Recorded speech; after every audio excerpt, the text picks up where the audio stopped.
Bom dia, meu nome é Júlio César e nós somos da Secretaria de Saúde da Prefeitura do Rio. A gente veio tentar passar um pouco da experiência que a gente já tem com o Firebird nesse nosso projeto. Eu vou falar rapidamente do projeto em si e eu acho que o que mais interessa a todo mundo que está aqui são os detalhes que nos trouxeram até Piracicaba, a Firebird, enfim. Bom, o projeto Remédio em Casa nasceu em setembro de 2001. Havia uma dificuldade de conseguir conciliar a dispensação nas farmácias, nas unidades de saúde, com um desvio, com uma série de descaminhos que aconteciam em função do próprio serviço público. Então, para conseguir atender esses pacientes que precisam tomar essa medicação continuadamente, desde o momento que se identifica que ele tem uma dessas doenças crônicas, a Prefeitura achou que tinha que fazer alguma coisa. E houve a sugestão de a gente preparar alguma coisa para fazer a entrega domiciliar. A abrangência desse projeto, neste exato instante, são 270 mil hipertensos, 62 mil diabéticos e 80 mil pacientes associados, hipertensos e diabéticos. Tá? As condições desses pacientes, eles são pacientes do SUS. Eles têm baixa renda, condições de moradia normalmente insuficientes. As condições do tratamento, eles disputavam vaga para atendimento nas unidades, por falta de medicamento ou por falta de dinheiro, interrompiam o tratamento e, a partir daí, superlotavam as emergências. Passa mais. Bom, a estruturação. O sistema roda nos nossos postos, nos hospitais que têm ambulatório, em algumas clínicas que fazem diálise para o SUS, a central do ICMS, que a gente mais adiante vai tentar descrever, o núcleo farmacêutico, a distribuição domiciliar e o pessoal de desenvolvimento e suporte.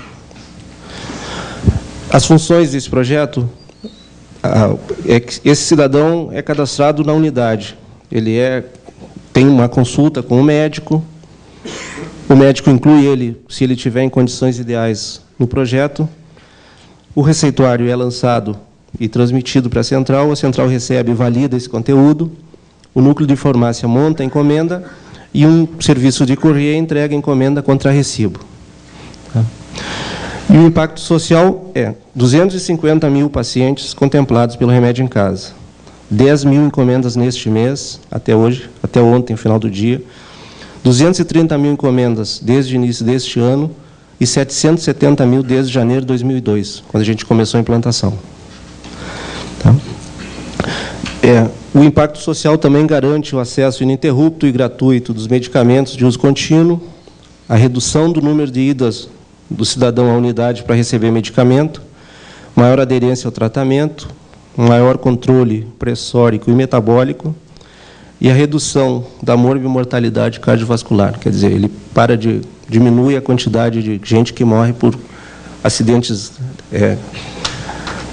cardiovasculares e cerebrais.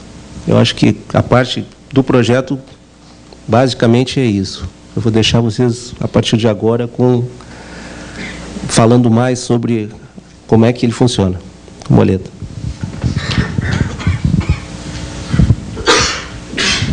Bom dia, galera. Seguinte, como nós chegamos aqui, eu acho que para a galera aqui interessa a parte técnica, né? Então, vamos lá. Como é que a gente chegou ao Firebird? Eu acho que a gente chegou da mesma forma que a maioria que chega, ou a maioria das pessoas chegam ao Interbase e ao Firebird.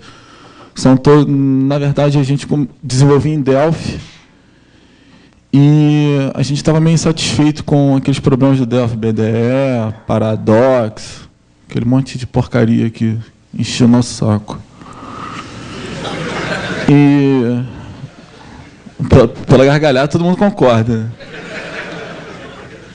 Então, o que aconteceu? A gente está procurando um banco, na verdade, uma solução, para a gente colocar em 140 unidades de saúde. Na época, isso tem 4 anos, né? Na época, não tinha uma solução que pudesse... Tinha o Access, não tinha SQL Server, tinha MySQL, mas para integrar com Delphi legal tinha o Interbase 6. Coincidentemente, na mesma época, foi que a Borland soltou o fonte do Interbase 6 e começaram a fazer as correções. Antes da gente usar o Interbase, a gente fez esse projeto em Access, com ADO, Delphi, ADO, Access. Quem já fez isso já sabe a besteira que a gente fez tentando fazer isso. Aí começamos a usar o Interbase 6. Quando saiu o fork do Firebird, começaram a desenvolver, a gente continuou usando o Interbase, mas nós vimos que o Firebird estava evoluindo muito mais rápido do que o Interbase 6. E logo depois a Borland travou a versão 7. Tá certo isso? Cantor, tá certo isso? Tá certo isso? É a cronologia que eu fiz do Interbase? Pô, o cara fica batendo foto, não presta atenção, mano. Bom, a versão 1 ela é escrita em Delphi. Rodam em 140 unidades de saúde, máquinas soltas. A única coisa que tem conectada com o planeta é um modem de 56K. É um Athlon 450, não. K62 450 com 64 MB de RAM. Máquina licitada. Consegue ser pior do que a máquina que você compra no camelô. Então é uma máquina muito ruim e roda muito bem. Nas piores condições que vocês podem imaginar. Não tem estabilizador. Não, você fala depois da parte boa. Deixa eu falar da parte ruim. Nas piores condições, cara, imagináveis. Sacou? Remédio em casa. Falei tudo que estava aqui, não falei? Próximo slide, por favor. Nós fizemos a versão 2. Essa versão 2, ela... Primeiro, deixa eu falar do resto da versão. Não precisa voltar, não. A versão 1, quando nós decidimos usar o Firebird, a gente ficou meio receoso. A gente sempre fica usando, quando a gente começa, pelo menos quando eu comecei a usar esse negócio de é livre, é de graça, não paga nada, etc. Então, nós fizemos uma contingência lá, que era o seguinte: se o servidor da central chegasse a 1 GB, na época a gente sabia que poucas bases de dados usando Firebird tinham 1 GB de tamanho. Chegasse a 1 GB e amarelasse, a gente tinha uma contingência de colocar no SQL Server lá. Sacou? Só que, na verdade, o servidor de SQL Server lá bichou antes, né? Com outros sistemas muito menores. Aí a gente continuou usando. Quando chegou a 1 GB, a gente achou que o Firebird ia amarelar. Isso na versão 1, né? A gente já estava com a versão 1. A gente começou a usar da 09, e na versão 1 a gente chegou com 1 GB. Hoje tem 1.7 na central. E tem mais 140 unidades com 50 MB, 60 MB em média. São todos servidores. Eu acho, para mim, são todos servidores. Não tem backup, não tem nada daquilo. Mas são todos servidores rodando nessa maquininha. É verdade. Assim, como as máquinas estão standalone, a gente precisou escrever um mecanismo de replicação, que também na época não tinha. Isso tem 4 anos, não tinha. Então nós escrevemos um mecanismo de replicação que ele replicava pela porta 80 com um web service escrito em Java.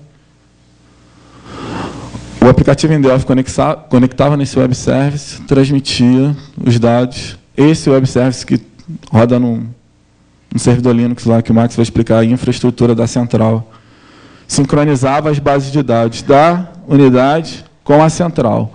Ou seja, essa base de dados de 1.7 GB tem todos os dados de todas as unidades. Quando alguma unidade, eu vou falar isso, vocês vão rir de novo, alguém rouba o HD, sacou? Ou rouba a máquina inteira, ou tem uma enchente, o computador sai boiando. O que nós fazemos? Pegamos essa máquina, levamos lá para a central e o mecanismo de replicação consegue identificar qual é a unidade e devolve todos os dados da unidade da central para a unidade. Tá? Isso é feito por modem 56K. O próprio aplicativo em Delphi conecta, reza, faz um milagre e sincroniza. Nem eu acredito que isso funcione, mas... Ah, ainda troca a versão do aplicativo, cara. Ação com o preço da gente, né? Com Java Web Start. Pretensão. Depois, quando a secretaria, quando o César Maia decidiu não gastar mais dinheiro, a gente não conseguiu mais comprar licença de software nenhum. A gente só tinha licença do Delphi 5, uma, né? E não tinha mais licença de software nenhum. Aí nós decidimos, a gente achou a experiência com Firebird. Foi a primeira experiência open source que nós tivemos. A gente achou tão bem sucedido que enlouquecemos e falamos assim, vamos fazer tudo agora. Open source, que eu acho, isso é um barato, muito legal. Aí a versão 2, que é essa que vocês estão vendo, nós escrevemos em Java, Swing, a persistência é o Hibernate, e o que mais? E o banco é Firebird, lógico, 1.5. A gente usa o Eclipse para desenvolver. O legal disso tudo é que, normalmente, a galera que eu conversei dentro do ônibus, todo mundo trabalha com Delphi. E eu acho que o mais importante que o pessoal do Firebird fez foi escrever driver para outros ambientes. Driver JDBC, driver PHP, ODBC, né? .NET, acho que já tem. OLDB. Então, eu acho que o Firebird é um super banco de dados, mas se eles não tivessem tomado a iniciativa de escrever outros drivers para outros ambientes, provavelmente ele ia ficar legado a aplicativos escritos em Delphi para você fazer essas coisas pequenas e a gente não ia nem estar aqui, cara. Porque... Vocês sabem por quê. Se a gente tivesse continuado naquele Delphi com MDB, duvido que a gente estava aqui. Duvido que a gente estava vivo. Bom, é isso. Lá, o que mais que eu posso falar? Deixa eu ver. Pode ir. Max. Próximo slide é seu? Tá, olha só, eu acho mais legal aqui, a gente vai fazer uma apresentação, vai ficar falando aqui, blá, blá, blá, blá, blá, blá, blá, mas o legal é que nós temos a experiência para tirar algumas dúvidas de vocês, e eu não sei quais são as dúvidas, tem gente pra caramba aqui. Então, a gente vai deixar um tempo maior para vocês perguntarem para a gente, que eu acho que é mais legal sobre isso. E como nós não somos vendedores, nossa palestra vai ser uma merda. Mas a gente está aqui para tirar dúvidas, sacou? Para dizer o que a gente fez. Tá? Valeu.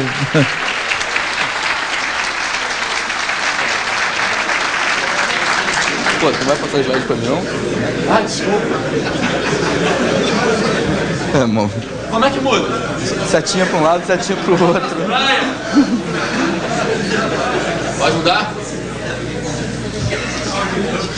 Bom, gente, o meu nome é Max, tá? E eu não sou tão espontâneo quanto o Boleta, não sou tão espirituoso quanto ele. Mas eu cuido lá da parte de infraestrutura lá da secretaria, tá? Principalmente da parte de servidores e de rede, tá? Então, ele roubou um pedaço da minha apresentação, como vocês podem ver, né? Que as condições, o sistema operacional, tudo isso era eu que ia falar, né? Mas... Bom, a gente começou com... Na época que foi desenvolvido, tá? Nas unidades ainda se usava o Interbase 6, correto? Correto. Logo que o sistema foi implantado, a gente começou a usar já o Firebird 0.9. Quando ele finalmente foi para a rua, ele já estava na versão 1. Tá? O hardware, como o Boleta falou, né? Um K62 450, 64 de RAM, né? Oi?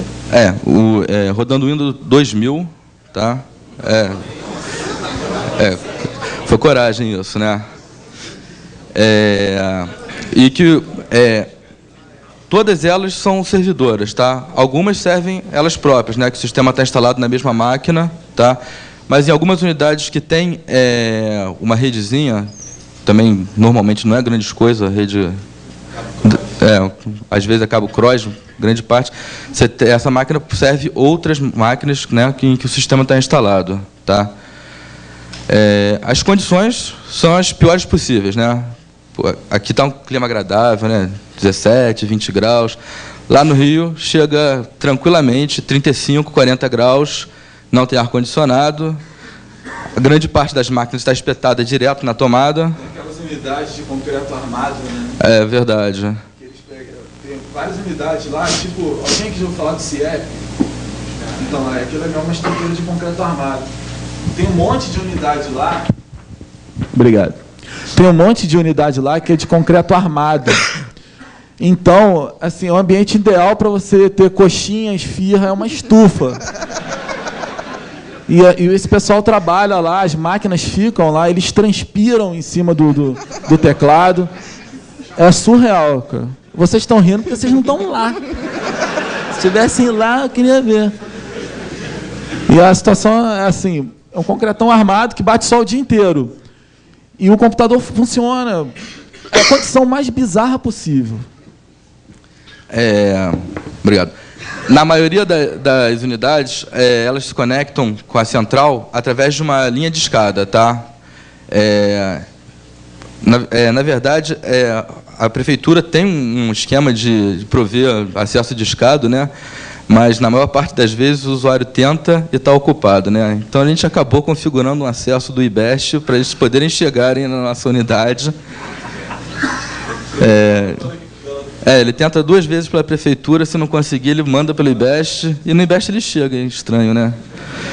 Mas alguma dessas unidades, ela tem um link, normalmente de 128, também não é lá grande coisa, onde eles acessam, como o Boleto falou, um web service, né?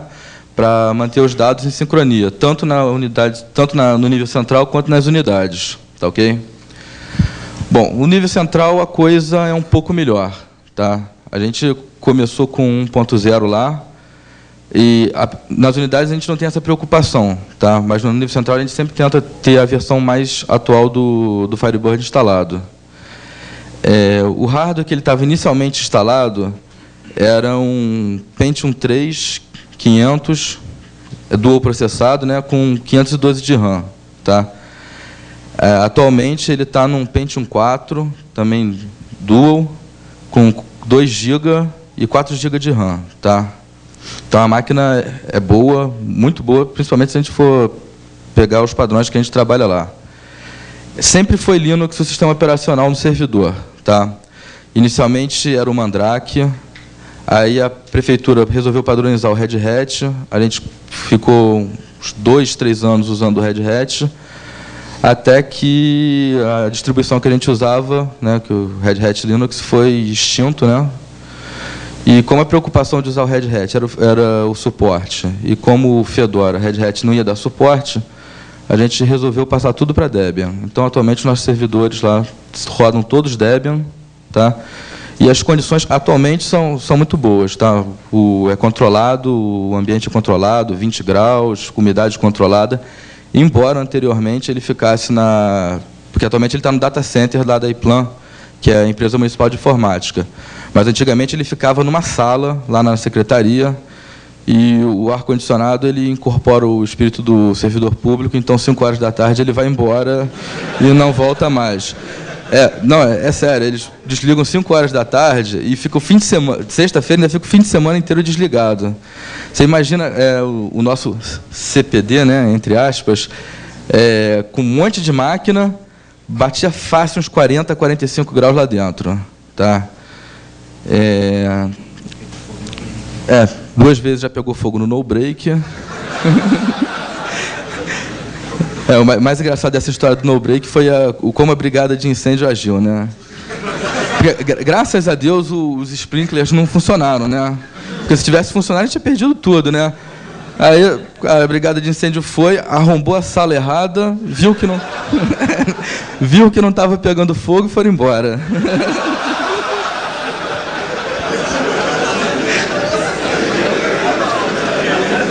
Mas entre mortos e feridos salvaram-se todos, né?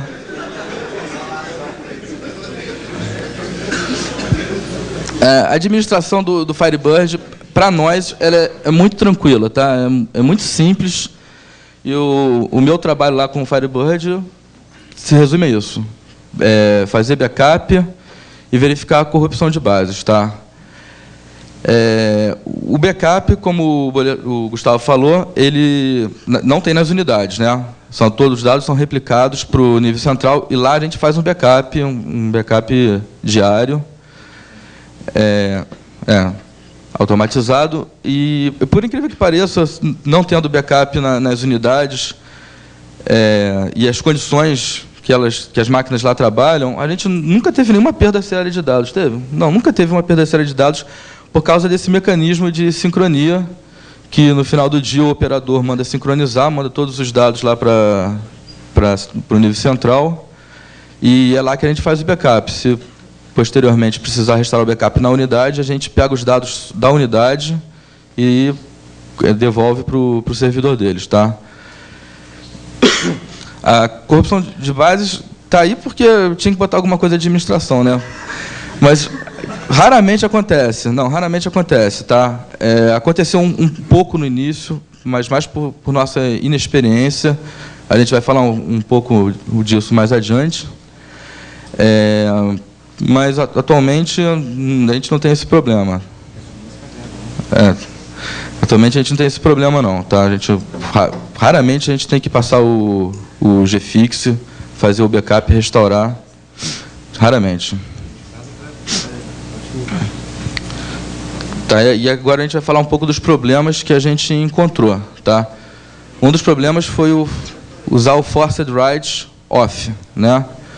Porque o Interbase 6, quando ele criava as bases de dados, ele, por padrão, deixava isso, Forced Write Off. Que significa o quê? Que ele não escrevia imediatamente os dados em disco, né? Ele ficava bufferizando isso, cacheando isso para escrever de uma forma otimizada, né? Só que, a gente nas unidades a gente não tem estabilizador, né? As condições são péssimas. Se você derruba o computador, muito provavelmente, se você usar o Forced Write Off, você vai ter uma base que você vai corromper o índice ou algumas páginas de dados, né? Então, até a gente descobrir isso, a gente perdeu algumas bases, né? Perdemos alguns dados que a gente teve que recuperar, fazer umas mandigas para poder recuperar os dados. Você fala do char7? O char7 e o colate, que nós tivemos problemas, foi que o seguinte, normalmente quando nós saímos da SQL Server, nós configurávamos isso na instalação. E no Firebird você configura isso por base, por banco de dados, tanto char7 quanto colate. Nós, no começo do projeto, não configuramos char7 e colate. Eu recomendo a todos aqui que, se começarem, configurem algum, porque ele guarda o char7 do cliente que está se conectando. Por exemplo, se o cliente estiver usando o UTF-8, ele vai guardar os campos varchar, texto, com esse char7. Se você tiver dois clientes com char7 diferentes, ele vai começar a fazer a bagunça na base. Então, eu sugiro a vocês que, quando vocês começarem, todas as pessoas que eu conheço que começaram a escrever com Interbase e Firebird não se importam com isso. É errado, se importem, porque no final dá uma dor de cabeça impressionante. Tá? O colate é para você ordenar, para você... Não sei se a galera aqui já teve essa dificuldade, nós tivemos no começo, que nós não sabíamos qual era o colate que ordenava A e A com acento, adotasse o mesmo critério. Tá? E só dá para você usar o colate com o char7 definido, senão ele não consegue ordenar da maneira que você quiser. Então, quem vai usar o Firebird vai começar a desenvolver Forced Write on. Perde performance. Você nem nota. Char7 e colate, estudem isso, prestem atenção nisso, isso é muito importante. Pode parecer... A gente não usava nenhum. Hoje a gente usa ISO 8859. E o colate é PTPT.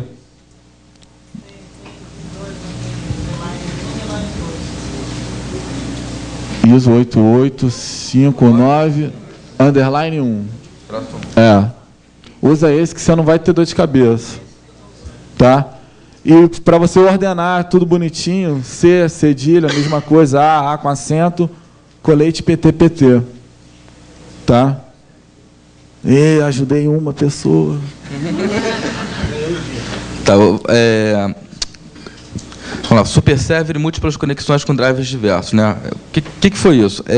A gente usava o super server, tá? Embora, como a gente tem um... Fale. Em relação ao colete PT e PT ainda, você está levando em consideração os caracteres todos maiúsculos. Porque se tiver um A com acento maiúsculo e um A com acento minúsculo, pelo teste que eu fiz, não sei se esteja errado, ele vai lá para baixo. Vai lá para baixo? Lá a gente usa esse maiúsculo. Olha, você já usou o Windows 12.5.2? É o que eu estou usando. Não. Tá fazendo direitinho. Faz isso que ele falou? Não, ele faz esse do Windows 5.2, ele tá direitinho fazendo. Ele está do direito. O grande, eu acho que, na minha opinião, o grande problema do Firebird é isso. Toda vez que você vai fazer uma cláusula order by, você tem que dizer o colete. Esse é o grande calcanhar de Aquiles, na minha opinião. Então, vamos lá. A gente usava o super server, né? Se você está trabalhando num ambiente multiprocessado, né, com mais de um processador numa máquina, talvez não seja a melhor opção, né? Talvez o Classic Server escale melhor, né? E a gente teve um problema muito grande. A gente ficou assim meses tentando identificar e, para ser sincero, a gente não conseguiu identificar quem causava esse problema que a gente tinha, que de vez em quando o servidor era derrubado, tá? A conclusão que a gente chegou é que a gente tinha várias formas de acesso, tá? JDBC, driver do PHP, a conexão direta do Delphi, né? Porque quando a gente separava essas bases em servidores, a gente não encontrava esse problema. Quando a gente juntava todas elas no mesmo servidor, de vez em quando a gente tinha lá uma mensagem no log que o servidor tinha sido encerrado de forma anormal, e isso de vez em quando corrompia algumas bases de dados, tá?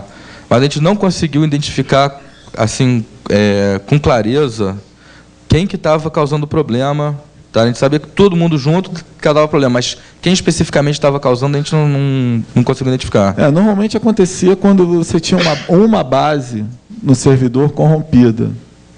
O Firebird, quando alguém acessava aquela base, como o super server ele abre uma conexão, ele abre as conexões em threads, né? Ele não abre ele não dá um fork para cada conexão. Quando tinha uma base corrompida, e se você tinha um outro aplicativo que tinha um pool de conexões, essa conexão que acessava a base corrompida derrubava o servidor e todas as suas conexões no pool perdiam renda, ficava tudo inválida. E isso aí ia se propagando entre os aplicativos e parava tudo de funcionar. Então, é o que o Marcos está falando. Se vocês vão colocar, se você vai ter um pool de conexões, por exemplo, um servidor de aplicação, Tomcat, JBoss, etc., coloquem o Classic Server, porque se der um problema numa quarta ou quinta conexão, ele não derruba o processo inteiro, não derruba o servidor inteiro. Só isso. Bases mal projetadas, tá? A gente teve o rendimento caiu muito, né? Quando escreveram lá um sistema que num dado momento ele chegou a ter mais coluna do que linha, né? Tinha umas 120 colunas para umas 50 linhas de dados, tá? Então qualquer consulta um pouco mais complexa gerava uns dados temporários enormes. A gente tinha separado 1 GB para ele fazer dado temporário e de vez em quando ele ultrapassava o valor que a gente tinha reservado para isso. Essa base, o tamanho dela era 100 MB. Não, nem isso. Nem isso. Inicialmente, quando ela começou, ela tinha isso, mais de 120 colunas e tinha mais de 50 linhas. Então, ela foi mal projetada e a gente teve certos problemas com isso, né? E o outro é consultas mal escritas, né? Fala.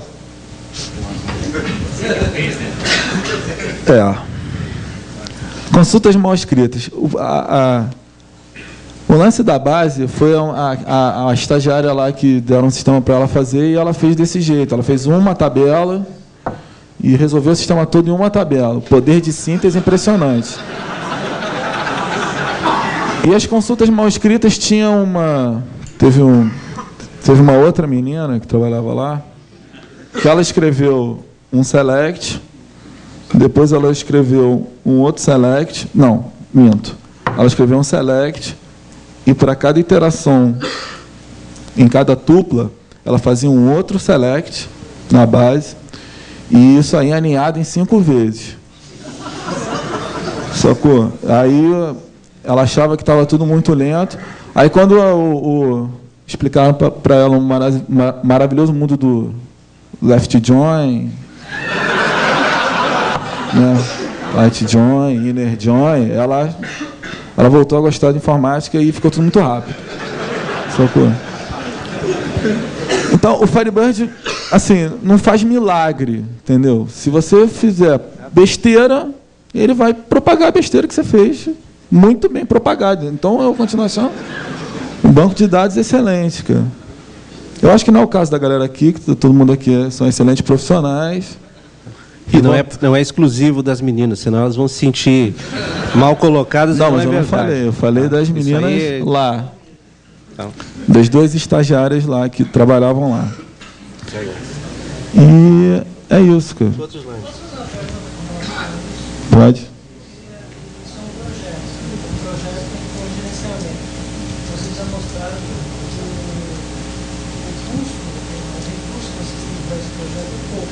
Uhum.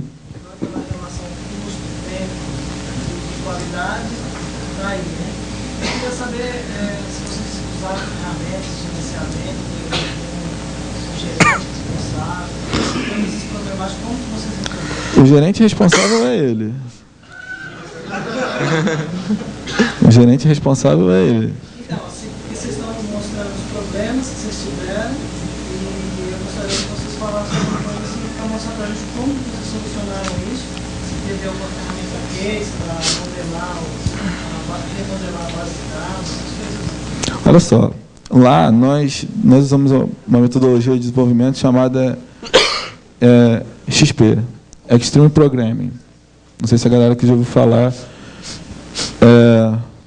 está na moda, no mundo Java, mas a gente não usa porque está na moda, não.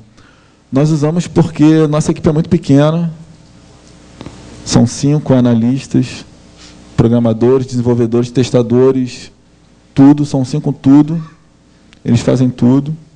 Um gerente de projeto não, de desenvolvimento, que é o Júlio, ele coordenava todo esse pessoal. E nós escrevemos, a gente não modela, nós não modelamos dados, nós modelamos classes. Né? Não, nós modelamos classe direto no fonte. Alguns de vocês podem achar extremamente bizarro e tal, mas nós temos a seguinte filosofia. O XP, ele foi projetado lá dentro da Chrysler para você, no final de todo o processo de desenvolvimento de software, você ter software, não ter papel. Sacou? E acontece... Eu acho que... É a grande verdade. Se você vai na Delano comprar uma cozinha, você paga R$4.000 numa cozinha, não no projeto da cozinha. Sacou? Então, acho que não é que eu seja contra projetar, especificar, mas dependendo do tamanho da equipe, isso cria muita burocracia. Entendeu? E você faz uma... Pô, essa semana o cara chegou lá com um projeto muito bonito. Sacou? Era essa altura aqui de papel. 6 meses de trabalho. 6 meses de trabalho, isso aqui de papel, isso aqui de papel. E o DR do cara tinha 20 tabelas. Era uma coisa, era um projeto minúsculo, que gerou muito papel. Sacou? E lá a gente, nós não somos... A gente está lá para atender a secretaria de maneira ágil. Sabe, os requisitos são completamente vagos, o cara não sabe o que quer, se muda tem briga política, vai entrar o filho do cara, é outro, muda tudo. Sacou? Muda tudo. São os requisitos mais vagos que vocês possam imaginar. Entendeu? Então, ó, eu vou falar aqui, vocês vão começar a tacar pedra. Nós não fazemos DR, nós modelamos classes, não usamos o ML. Porque o ML, para a gente, é para você se comunicar com outro desenvolvedor. Tá? Só que como nós fazemos tudo, nós vamos lá, sentamos com o cliente, conversamos com ele, escrevemos, testamos, voltamos lá, fazemos tudo. Nós começamos a cortar essas etapas. Corta, para no final das contas o cara pedir alguma coisa e ter alguma coisa, feedback, entendeu? E a documentação, assim, ajuda online? Depois de pronto? Bom, nós escrevemos em HTML, nós que escrevemos, os desenvolvedores escrevem. Nós escrevemos em HTML. Por exemplo, a documentação do software, a gente faz tudo com Javadoc. Tá? E os manuais nós fazemos tudo em HTML. Cara. Sacou? Parece zoneado, mas não é não, cara. Diga. Não, agora na versão 2 a gente está colocando Debian. Nós estamos trocando tudo. A partir do momento que vetaram para nós verba para comprar software, nós vetamos para eles software pirata. Se você não quer comprar, ou a gente cruza os braços, ou a gente parte por uma solução open source. Independente que nós demos muita sorte, porque na época que acabou, na época que parou de rolar dinheiro para a compra de software, para a aquisição de software, o mercado de ferramentas de software livre estava deslanchando. Foi a época que o Eclipse apareceu, o Firebird ficou mais maduro. Então, nós demos muita sorte em relação a isso. Então, era assim, na versão 1, Windows 2000 e Delphi. Windows 2000 e Delphi. Delphi na central de distribuição de medicamentos. Tá? Um aplicativo em Delphi que conecta no servidor em Unix, rodando Firebird. Aplicativo da central de medicamentos escrito em Delphi, aplicativo que roda nas unidades escrito em Delphi. Só tem esses dois. Tem 2 aplicativos. Tá? Versão 2. Na unidade, Java com Swing, Hibernate, tá? Firebird. Sistema operacional, Linux. Ferramenta de relatório, Jasper Report. Tudo frio. O aplicativo que roda na central de distribuição é o Web. Hibernate, Struts, Firebird e Jasper Report também. Tudo frio. A versão 2 ela é toda livre. Toda. Inclusive as ferramentas de desenvolvimento, sistemas operacionais que os desenvolvedores usam, ferramentas para gerência de projeto, tudo livre. O aplicativo web, ele não é no servidor de vocês, ele é local lá. Não, na versão 2 ele é num servidor de aplicação. Então, servidor de aplicação. A versão 1, repetindo, a versão 1 é um aplicativo escrito em Delphi, cliente e servidor. A versão 2 é um aplicativo web. Nós temos um servidor de aplicação, temos um servidor web. Né? Toda essa infraestrutura de software livre. Servidor de aplicação, JBoss, Tomcat. Servidor web, Linux, Apache, tudo livre, tudo. Qual conexão você usava no servidor web? Conexão... Na primeira versão? Não, no caso da aplicação web, você usava no servidor web, certo? Eles acessavam isso discado? Como? Não. A central de distribuição tem uma LP. A central de distribuição tem uma LP. A central de distribuição que usa os aplicativos web, porque ela tem a conexão. As unidades de saúde continuam usando um aplicativo standalone, que fica lá, escrito em Swing, em Java de janelinha, escrito em Swing, mas continuam isoladas. Tem um mecanismo de replicação também, mas... Nós temos 11 minutos, tá? Vocês considerem aberto, levante o braço... para fazer pergunta. Só um minuto. A estação da jubilação Vai ser Debian, não é? Debian. É Debian. Da versão 2. É versão 2. Agora está híbrido. Agora está híbrido. Tem unidade com a versão 1 e tem unidade com a versão 2.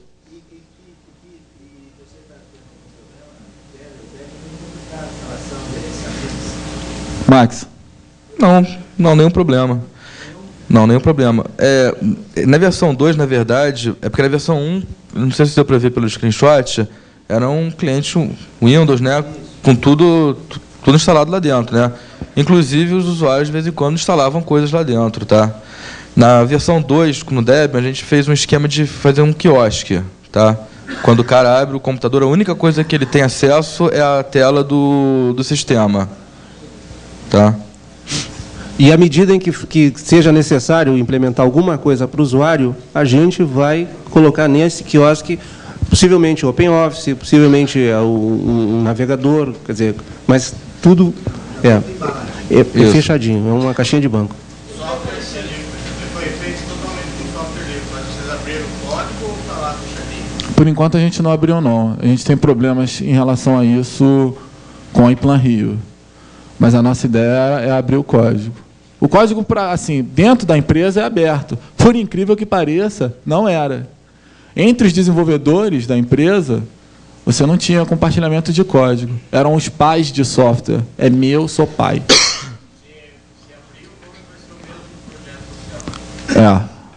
Nós vamos... Na verdade, assim, para as secretarias e prefeituras do Brasil inteiro que tiverem a fim de implantar o Remédio em Casa, nós doamos o software.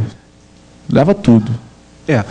Nós já temos esse intercâmbio com o governo do Distrito Federal, com o governo do Estado de São Paulo, com a Prefeitura de São Paulo, com a Prefeitura de Salvador, com a Prefeitura de Uberlândia. Tá? Já levaram o software. O governo do Distrito Federal está iniciando a distribuição domiciliar de medicamentos. Tá? O governo do Estado de São Paulo, me parece que eles entregam medicamentos especiais via projeto Remédio em Casa. A Prefeitura de São Paulo tem um teste também de uma forma de distribuição, só que com motoboys. Tá? E a gente não consegue acompanhar isso, qual é a evolução disso. Se nós não tivermos um feedback, a gente não fica, como é que está, como é que não está. A gente passa tudo, o que a gente conhece, o aplicativo, as fontes, tudo, e ele vai à luta. Então, se ele der retorno, a gente consegue até mentir para vocês que fulano, beltrano, ciclano está usando. Senão, a gente entregou e um abraço. Certo?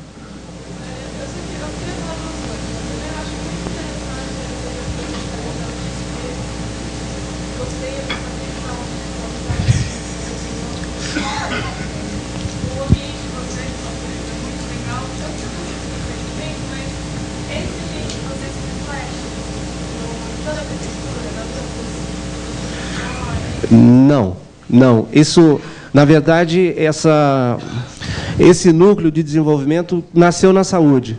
Tá? Nós estamos lá desde 2001 e chegamos lá e não tinha nada. Tinham todos os produtos que existiam na Secretaria de Saúde, tínhamos um legado de 52 sistemas, todos eles voltados para a administração interna da Secretaria.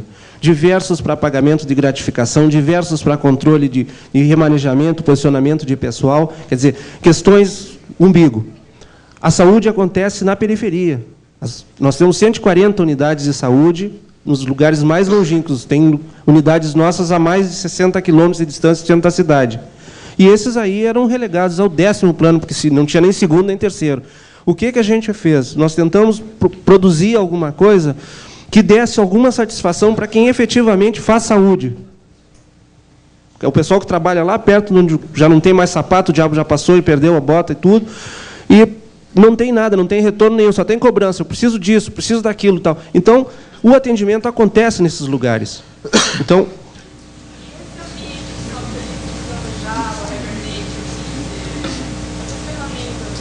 sim. Uhum.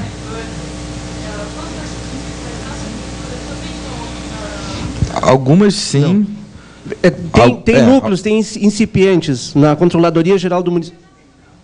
Mas a própria empresa de informática agora está começando a tentar entender o que a gente está fazendo.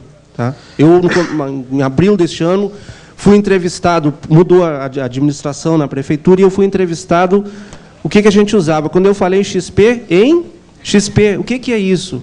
É uma metodologia, mas como é que funciona? Eu digo, Eu tenho um livro XP que foi publicado, está traduzido no Brasil, posso te emprestar e você corre atrás. Aí depois a gente ficou sabendo que essas pessoas que ouviram, que fizeram essa entrevista comigo, por eu ser o responsável por esses projetos, começaram a perguntar para colegas nossas: você já ouviu falar em XP? Você sabe o que é XP? Quer dizer, são técnicos da nossa área, são técnicos que estão num grande centro, que deveriam tentar se manter atualizados e simplesmente estão fechados no mundo que a gente não sabe qual é. Tá? Porque qualquer revista que esteja sendo publicado está buscando evolução, está tentando uma série de soluções para parar de enriquecer tio Bill. Eu fiz a minha homenagem, olha só. Vim aqui para tentar mostrar meu contentamento com ele. Queria que vocês falassem um pouco do mecanismo de replicação. Quais aplicativos estão usando, qual a metodologia? Bom, rapidinho. O mecanismo de replicação ele é independente do banco de dados. Tá? Nós usamos bins. Como a gente usa o Hibernate para montar toda a persistência, nós pegamos esses bins que o Hibernate nos fornece, serializamos, e o próprio Hibernate tem um mecanismo de replicação que eu pego esses bins na outra ponta da conexão, desserializo e jogo ele no banco. O Hibernate cuida dessa replicação e dessas versões. É independente do banco de dados. Tá. Nós temos 5 minutos. Tá? Eu acho que, de repente, se a gente tiver uma outra oportunidade de juntar e continuar conversando o que vocês quiserem lá fora, na rua, sei lá, a gente continua até o fim do dia, a gente está à disposição de vocês. Tá? A gente tem 1 hora aqui, mas o tempo todo que vocês precisarem. Ali. Bom, em relação ao sistema de trabalho XP, vocês trabalham 100% XP? Não. Ainda não. Não, a gente tem uma versão do XP revisada. Não sei se quem está se mantendo atualizado aí, o XP já tem uma evolução. Nós estamos produzindo a nossa evolução. Nós não conseguimos implementar aquilo ali de uma forma quadrada como aquilo está posto no livro. É muito difícil, cara. É muito difícil. Pair programming, isso é tudo muito difícil Tinha um azul lá. De você implementar, ainda mais com gente que já trabalha na área há muito tempo. O pair programming acho que é a coisa mais difícil de ser implantada, né? Porque tu vê 2 pessoas trabalhando na mesma máquina, tu acha que uma não está trabalhando, que você acha que o tempo está sendo dividido por 2, né? Algumas coisas nós já implementamos, tipo reunião. Tem umas coisas que parecem besteira, mas são incríveis. Teste unitário e reunião em pé. Porque aí não tem café, você não fica fazendo piadinha. Você não perde tempo. Reunião é com 5, 6 pessoas, se juntar mais do que isso, não dá... E é em pé, porque todo mundo vai embora rápido. Resolve. Aqui lá, fala. As ferramentas, vocês acham que na versão 2 do sistema com software livre, houve ganho de desempenho e de qualidade, de estabilidade do software? Com certeza. Houve ganho de qualidade. Pode falar. Houve ganho de qualidade, houve ganho de produtividade, por incrível que pareça. No começo não é trivial desenvolver com essas ferramentas, mas depois você consegue fazer o que a maioria dos grandes autores de informática dizem que é impossível, que é colocar no cronograma o tempo de aprendizado. Vocês conseguem ter uma produtividade equivalente ou maior que com a ferramenta rádio como o Delphi, por exemplo? Maior. Lá. Vai. Voltando para o Firebird, como é que está as regras de negócio de vocês? Já estão todas em classes Java ou estão usando as procedures, triggers, aquelas coisas do Firebird? Não, lá nós somos meio radicais perante a isso. Nós usamos sistemas gerenciadores de bancos de dados. Então, nós deixamos lá dados. Não colocamos nenhuma regra lá. Lá. Eu quero saber o seguinte, dentro da área da saúde, dado que esse projeto, a visão que vocês transmitem é que o projeto é muito bem sucedido. Que outros projetos a Secretaria de Saúde do Rio tem como plano para o desenvolvimento dos próximos anos, em cima dessa questão de software livre e fazer o remédio chegar para quem não tem grana para comprar? Bom, o remédio hoje chega 100% para quem não tem... Tá? Os que estão participantes do projeto Remédio em Casa, 100% deles são atendidos. Tá? Nós temos um índice de devolução entre 2,2% e 2,5% de devolução, por endereço incompleto, por difícil acesso. No Rio tem comunidades em que o tráfico não deixa o carteiro chegar, não deixa o agente comunitário chegar. Então, se o endereço de entrega desse medicamento é o endereço nessas condições, ele não consegue. O sistema tem 3 possibilidades de endereços para a distribuição. O endereço de residência, o endereço comercial e um terceiro endereço. Então, quer dizer, a pessoa que precisa tomar esse medicamento, ele colabora, colocando um endereço que ele acabe recebendo. O que eu quero saber é, o que mais vocês vão desenvolver nesse sistema? Que outros projetos existem na área de saúde que vocês estão aí responsáveis por preparar e fazer a coisa funcionar? A nossa ideia é a seguinte, tá? Eu acho que nós todos, como desenvolvedores de software, nós temos que nos focar não na tecnologia, mas na solução. Tá? Para a saúde e para o Sistema Único de Saúde, no modo geral, eu acredito que esse caminho que nós tomamos é uma solução viável.